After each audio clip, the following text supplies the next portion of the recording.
നമുക്കിന്നേ ചക്ക വെച്ചിട്ട് ഒരു വെറൈറ്റി അവിയൽ ഉണ്ടാക്കാം. വളരെ സിമ്പിളായിട്ടും എളുപ്പത്തിലും ഉണ്ടാക്കാൻ പറ്റുന്ന ഒരു ഡിഷാണ്. അപ്പോൾ അതിനുവേണ്ടി അരിഞ്ഞു വെച്ചിരിക്കുന്ന ചക്ക നമുക്കൊരു ചട്ടി ചൂടായതിന് ശേഷം അതിനകത്തേക്ക് ഇട്ട് കൊടുക്കാം.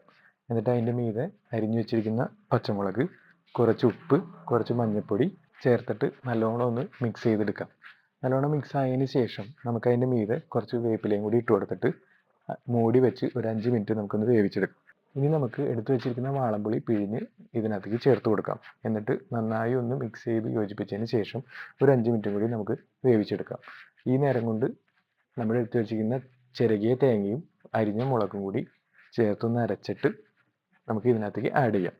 പിന്നെ നമ്മുടെ വീട്ടിൽ ജീരകം പൊടിച്ചതില്ല എന്നുണ്ടെങ്കിൽ നമ്മൾ ഈ തേങ്ങയും മുളകും കൂടി അരയ്ക്കുമ്പോൾ അതിനകത്ത് ചേർത്ത് കൊടുക്കാം. ഇവിടെ നമ്മൾ ജീരകം പൊടിച്ചത് നമ്മുടെ കയ്യിലുണ്ട്, അതുകൊണ്ട് നമ്മൾ ജീരകം പൊടിച്ചത് പിന്നെയാണ് ചേർക്കുന്നത്. ഇനി അത് കഴിഞ്ഞ് നമുക്ക് ഒന്നുകൂടി ഒന്ന് അടച്ചു വെച്ചതിന് ശേഷം നല്ലോണം ഒന്ന് വേവിച്ചെടുക്കാം. നന്നായിട്ട് വെന്ത് വന്നു കഴിഞ്ഞ് കഴിയുമ്പോൾ കുറച്ച് പച്ച വെളിച്ചെണ്ണ കൂടി അതിൻ്റെ മീതെ ഒഴിച്ച് കുറച്ച് വേപ്പിലയും കൂടി ഇട്ട് വാങ്ങി വെക്കാം. അങ്ങനെ ടേസ്റ്റി ആയിട്ടുള്ള ചക്ക അവിയൽ റെഡിയായി.